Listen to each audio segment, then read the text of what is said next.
There is a lofty, snow-clad peak in the Canadian Rockies, which is known by the name of Mount Edith Cavell.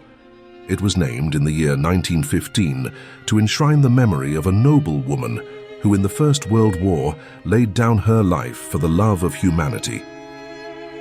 Edith Louisa Cavell was born in 1866 at the country rectory of Swardeston, near Norwich, of which parish her father, the Reverend Frederick Cavell, was rector for 40 years. Edith was a thoughtful child, and her unfailing consideration for others and her concern for their welfare caused her to be beloved by everybody. But the child's innate gentleness was tinged with a sense of duty remarkable in one of her years, which characteristic was the undoubted outcome of her father's precept and example. Edith's education was as thorough as her parents could contrive, and apart from mere scholarship, her outlook was widened by being sent to a school at Brussels. When Frederick Cavell died, the family moved from Swardeston to Norwich, and Edith decided to adopt the profession of nursing the sick poor. To that end, on September 3, 1895, she entered the London hospital as a probationer and remained in that great institution for nearly 5 years. From the first, by her unselfish devotion to duty, she endeared herself to her colleagues and patients alike. In all these varied spheres of activity, Edith proved herself not only a capable nurse, but she became a clever, painstaking teacher, able to illustrate her eloquent lectures by means of her own facile and useful diagrams. The sense of duty, which in the child was indicated so plainly, in after years developed into almost a religion. Everyone with whom Edith came in contact speedily understood that she placed duty before either friendship or personal comfort. Her hospital training had taught her the value of discipline, and she would never tolerate inefficiency or any tendency towards slackness in her subordinates.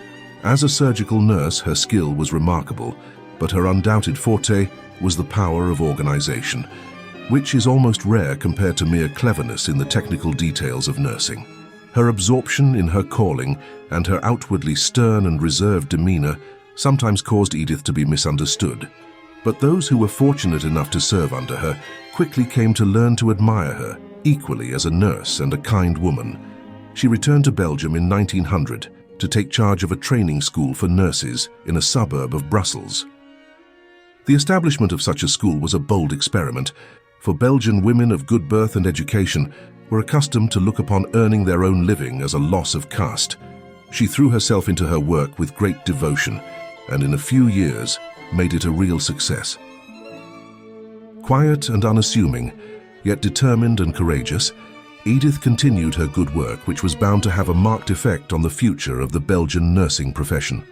She herself declared that the spread of light and knowledge is bound to follow in years to come.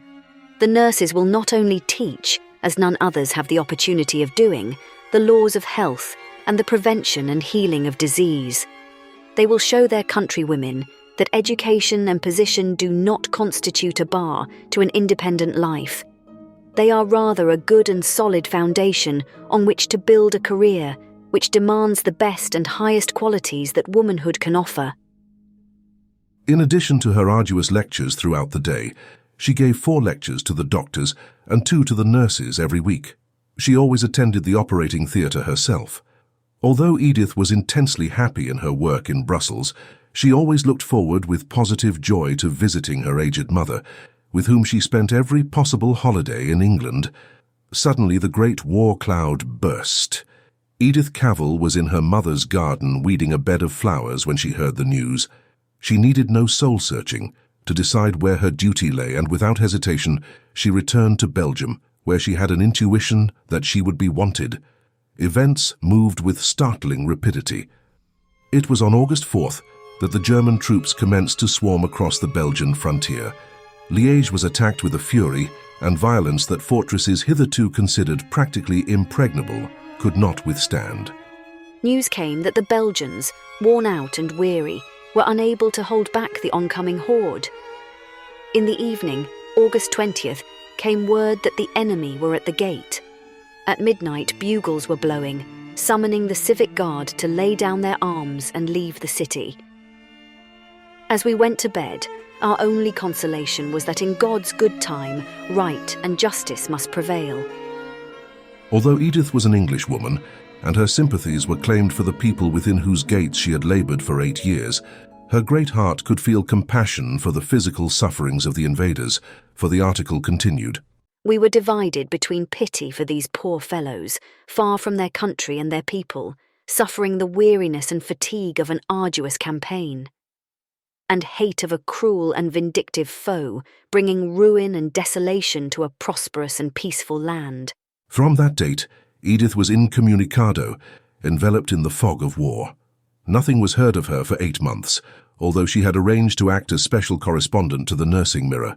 Not until the month of April was another and last communication received. It was dated March 29, 1915, but was not delivered in London until 17 days later, when it came to hand in a dilapidated condition and without any outward sign that it had undergone inspection by the censor. The article cannot be quoted at full length, but a few paragraphs of it vividly depict the conditions of life under the iron heel of a relentless conqueror. From the day of the occupation till now, we have been cut off from the world outside. Newspapers were first censored, then suppressed, and are now printed under German auspices. All coming from abroad were for a time forbidden, and now none are allowed from England. The once busy and bustling streets are very quiet and silent, so are the people who were so gay and communicative in the summer. No one speaks to his neighbour in the tram, for he may be a spy. Besides, what news is there to tell, and who has the heart to gossip? I am but a looker-on after all, for it is not my country whose soil is desecrated and whose sacred places are laid waste. I can only feel the deep and tender pity of the friend within the gates, and observe with sympathy and admiration the high courage and self-control of a people enduring a long and terrible agony. There were many Belgians, too, who had been left behind after the earlier battles of the war, and these poor fugitives in their native land had the same experiences. Some were taken and instantly shot, others were dressed in civilian clothing and given work on the land, and when the chance came were helped across the frontier into Holland. Many were shot by the German guards as they made their last dash for freedom across the barbed wire fence which marked off Holland from Belgium. Baron von Bissing had been appointed Governor-General of Belgium, and forthwith he had commenced to terrorize the inhabitants. Brussels was plastered with proclamations calculated to make life scarcely worth living. One of them in particular forbade any person to assist subjects of countries at war with Germany to leave Belgium. A notice sent to the people of Namur demonstrates the ruthlessness of the occupiers. Before 4 o'clock, all Belgian and French soldiers are to be delivered up as prisoners of war. Citizens who do not obey this will be condemned to hard labor for life in Germany. At 4 o'clock, a rigorous inspection of all houses will be made. Every soldier found will be shot. The streets will be held by German guards, who will hold 10 hostages for each street. These hostages will be shot if there is any trouble in that street. A crime against the German army will compromise the existence of the whole town of Namur and everyone in it. There was constant movement among the English, French, and Belgians to get away. Many of them had been brought into touch with Edith at one or other of her hospitals, and they seemed to have begged for her help. She had means of helping them, and she did not hesitate to use them. She did not count the cost to herself. Here were men who, if taken, would most probably be shot out of hand. What could a good woman do but help them to escape?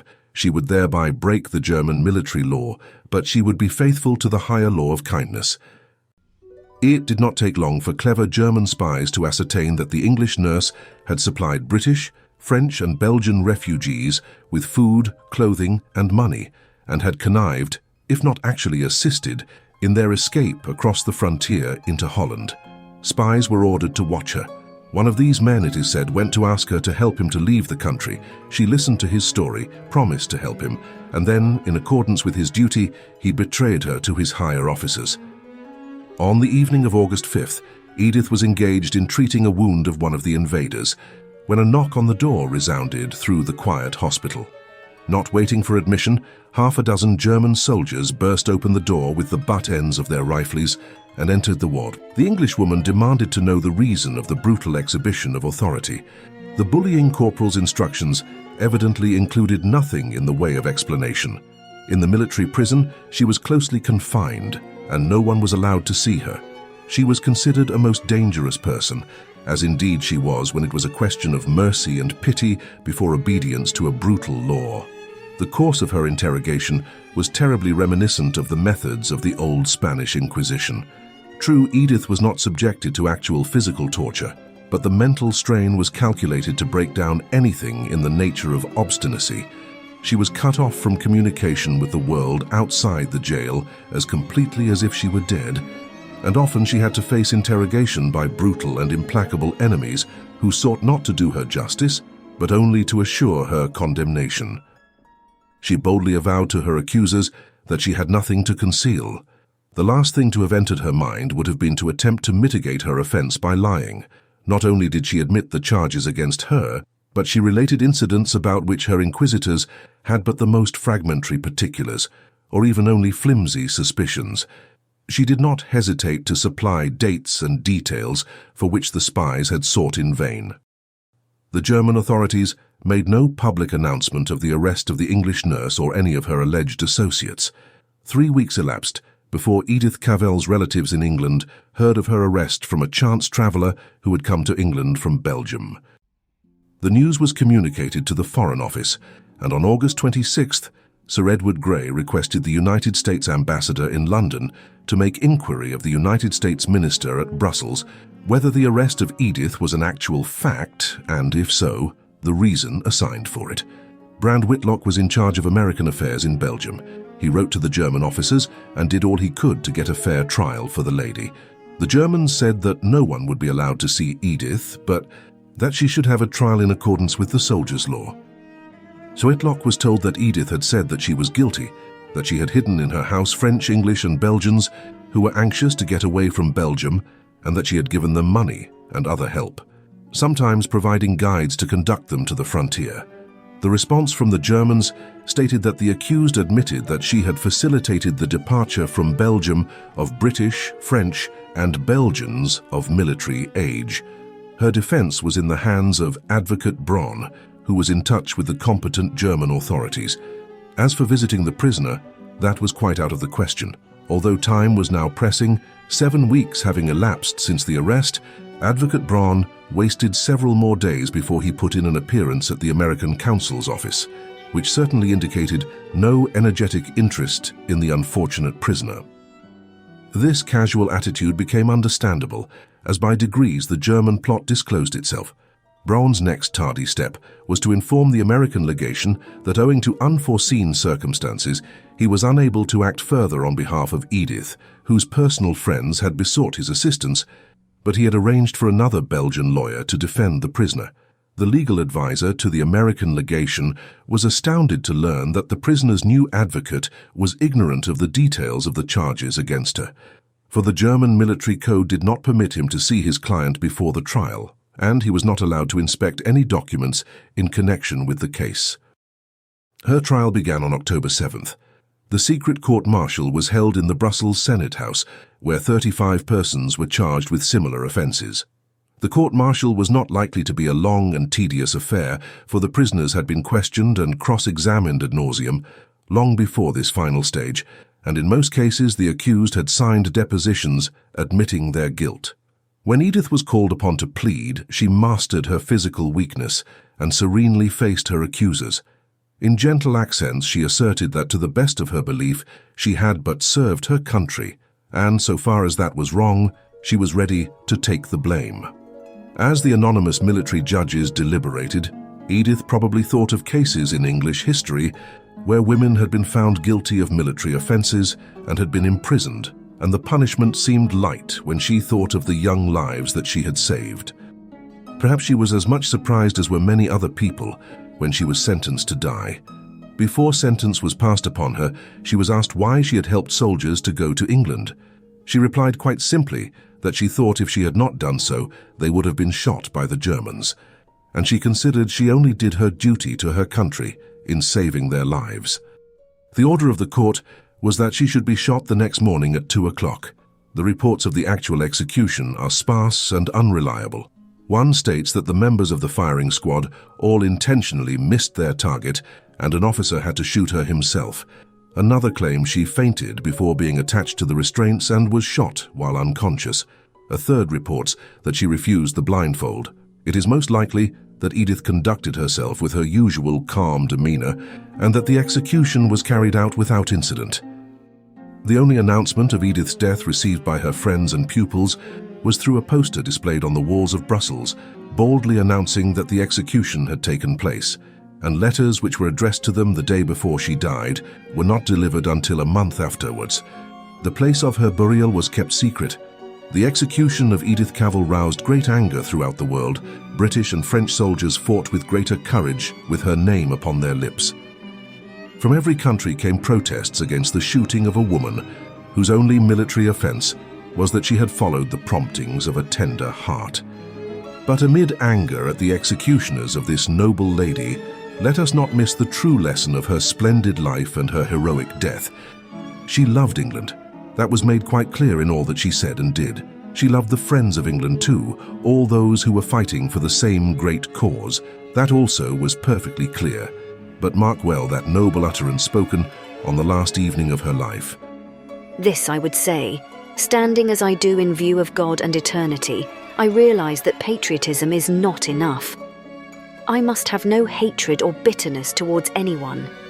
We know that she had helped German wounded and had shown them all the care and tenderness that the sight of a suffering man could arouse in her. She did this, not because she had any desire to help the rulers of Germany whose ways she hated, but because the men were human beings. Her kindness to German wounded and her last words were her protest against the folly and the wickedness of all war. She could put aside with a quiet smile the pompous military rule which laid down that certain things were to be done because people were living in a state of war. She followed a higher law, that of pity and of mercy.